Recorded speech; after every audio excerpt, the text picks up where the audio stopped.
Magandang araw mga amigo at amiga, mga idol natin dyan. Eto't may gagawin po tayo. Bagong bukas na restaurant po to at gusto nila magpalagay ng mga bulaklak. Kaya't andito na naman ang inyong lingkod. Kaya't eto naman po tayo. Tusok dito, tusok doon. Hala, sige, tusok lang ng tusok.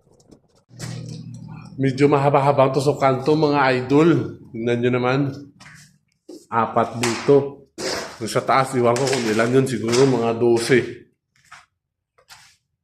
Sigurado gagabihin ako dito ng kakatusok ng bulaklak. Correct ka dyan, Kuya Victor. Gagabihin ka nga sa kakatusok dyan. Kaya't bilis-bilisan mo na ang pagtutusok. At kailangan mo pang bumalik sa shop kasi tambak mo naman ng order doon. At ayan na nga mga amigo at amiga. Natapos na natin yung 4 sa baba. Pero wag ka, ang dami pa nag-aantay sa second floor. Pero bukas na natin babalikan. Si Bossing umiiyak na sa shop. Ang daming tambak na order. Kailangan ko nang bumalik doon.